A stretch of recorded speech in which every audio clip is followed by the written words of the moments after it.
नमस्कार आदाब दोस्तों। तो चलिए आज हम फिर लाए हैं देश दुनिया की तमाम छोटी बड़ी ब्रेकिंग न्यूज़। तो खबरों को स्टार्ट करने से पहले आपसे छोटी सी रिक्वेस्ट है दोस्तों, अगर चैनल पर नए हैं तो चैनल को सब्सक्राइब करें, नोटिफिकेशन को ऑन करें और वीडियो को लाइक करें, अपने दोस्तों में ज़्यादा से ज़्यादा शेयर करें। तो बढ़ते हैं खबरों की ओर। आपको बता दें दोस्तों, एमसीडी मेयर, डिप्टी मेयर और स्टैंडिंग कमेटी का चुनाव दिल्ली के सिविक सेंटर में शुक्रवार को हो रहा है। इसको लेकर जबरदस्त हंगामा हुआ है। निर्वाचित और मनोनीत सदस्यों के शपथ लेने को लेकर आम आदमी पार्टी और बीजेपी में भिड़ंत हो गया। आप और बीजेपी के सभी पार्षद, मनोनीत पार्षद और अधिकारी सिविक सेंटर स्टेट एमसीडी सदन पहुंचे। जैसे उपराज्यपाल द्वारा घोषित पीठासीन अधिकारी बीजेपी के सत्य शर्मा ने शपथ ग्रहण किया और उसके बाद उपराज्यपाल द्वारा मनोनीत 10 पार्षदों के शपथ ग्रहण का सिलसिला शुरू हुआ। वैसे ही आम आदमी पार्टी के कार्यकर्ताओं की ओर से नारे लगने लगे। उन्होंने आपत्ति जताते हुए कहा कि पहले चुने हुए पार्षदों का शपथ ग्रहण होना चाहिए। देखते ही देखते बीजेपी के पार्षदों की ओर से भी नारे लगने लगे और यह नारेबाजी हंगामा और मारपीट में तब्दील हो गई। मार्शल और सुरक्षा अधिकारी सदन में मौजूद पार्षदों को एक दूसरे से बचाने में जुटे।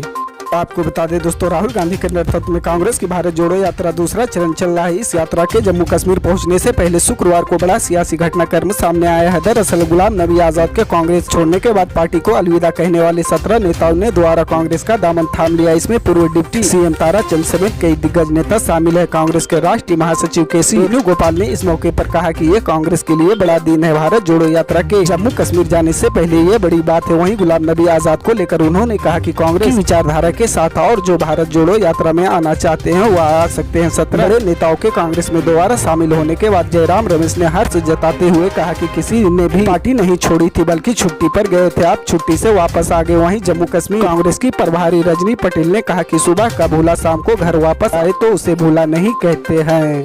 आपको बता दें दोस्तों, दिल्ली के कांझावाले मामले के बाद एक बार फिर से इस बात की चर्चा हो चली है कि महिलाओं के लिए राजधानी सुरक्षित नहीं। इस पूरे मामले में सीसीटीवी कैमरे के अलावा कोई इंतजाम दिखाई नहीं पड़ता जिससे महिलाओं की सुरक्षा तय होती हो। लेकिन दिल्ली से सटे नोएडा में अथॉरिटी ने इस समस्या का हल काफी हद तक निकाल लिया है। नोएडा अथॉरिटी ने शहर के 76 लोकेशन पर SOS इमरजेंसी बॉक्स लगाए हैं। इन बॉक्स के जरिए कोई भी किसी वक्त भी किसी भी समस्या में जल्द से जल्द मदद पा सकता है। नोएडा के 76 लोकेशन पर इन बॉक्स को ट्रैफिक लाइट की पोल में लगाया गया। अगर किसी को सड़क पर किसी भी तरह की मदद चाहिए, जैसे किसी का एक्सीडेंट हो जाए, किसी की तबीयत खराब हो जाए या अचानक किसी की गाड़ी चोरी हो जाए, तो उसी वक्त बॉक्स में बने हेल्प बटन दबाकर मदद प्राप्त कर सकते हैं। आपको बता दें दोस्तों, उत्तराखंड के जोशीमठ में हो रहे भू धसाव की स्थिति लगातार बिगड़ रही है। भू धसाव ने क्षेत्र के सभी वार्डों को चपेट में ले लिया। स्थिति की गंभीरता को देखते हुए PMO लगातार मामले की निगरानी कर रहा है। अब तक 70 परिवारों को सुरक्षित स्थानों पर शिफ्ट किया जा चुका है। तेजी से हो रहे भू धसाव का दायरा भारत तिब्बत सीमा को और बढ़ने लगा है। एक्सपर्ट का कहना है कि भू धसाव की घटना पर जल्द ही प्रभावी रोक नहीं लगी तो ये देश की सुरक्षा को भी खतरा पैदा कर सकता है।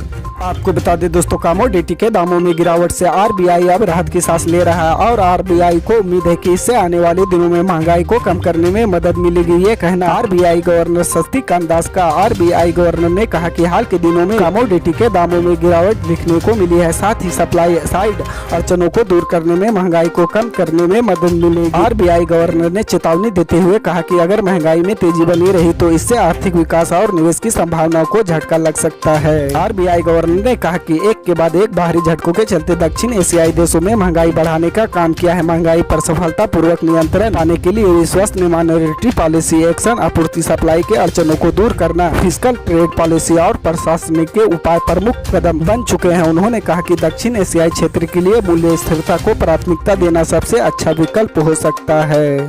आपको बता दें दोस्तों, बिहार में नीतीश सरकार जातिगत जनगणना कराने जा रही है। इसका काम शनिवार यानी 7 जनवरी से शुरू होगा। जातियों की गिनती का काम 2 चरणों में पूरा होगा। नीतीश सरकार लंबे समय से जातिगत जनगणना कराने की मांग कर रही है। नीतीश सरकार ने 18 फरवरी 2019 और 27 फरवरी 2020 को जातीय जनगणना कराने का प्रस्ताव बिहार विधानसभा और विधान परिषद में पास करा चुकी है। हालांकि केंद्र इसके खिलाफ रही। केंद्र ने सुप्रीम कोर्ट में हल्फनामा दायर कर साफ कर दिया था कि जातिगत जनगणना नहीं कराई जाएगी। केंद्र का कहना था कि OBC जातियों की गिनती करना लंबा और कठिन काम है, पर अब नीतीश सरकार जातीय जनगणना कराने जा रही है। इसकी जिम्मेदारी सामान्य प्रशासन विभाग को दी गई है। इस साल मई तक जातिगत जनगणना का काम निपटाने को कहा गया है। ऐसे में जनगणना जरूरी है कि बिहार में जातिगत जनगणना कैसे होगी, जातियों की गिनती कैसे होगी।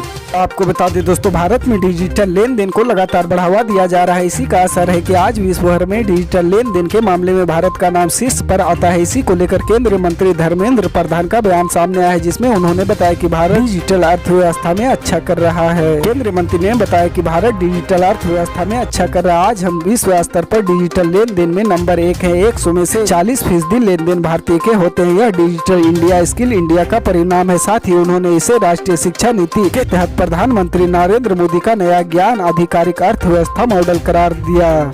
आपको बता दें दोस्तों, मुंबई के एक अदालत ने भारतीय जनता पार्टी के नेता किरीट सोमैया की पत्नी मेघा सोमैया की मानहानि की एक शिकायत की सुनवाई में भाग लेने के लिए शिवसेना नेता संजय राउत के खिलाफ शुक्रवार को गए जमानती वारंट जारी किया। मेघा सोमैया ने राउत के खिलाफ मानहानि की शिकायत दर्ज कराई थी। शिवड़ी में मेट्रोपोलियन मजिस्ट्रेट ने शिकायतकर्ताओं के बयान दर्ज करने के बाद वारंट जारी किया और मामले की अगली सुनवाई 24 जनवरी की तारीख तय की। मेघा सोमैया की वकील ने कहा कि अदालत के आदेश के बावजूद राउत पेश नहीं हुए। जुलाई 2022 में मंझवा गाँव मेट्रोपोलियन कोर्ट ने राउत के खिलाफ जमानती वारंट जारी किया था।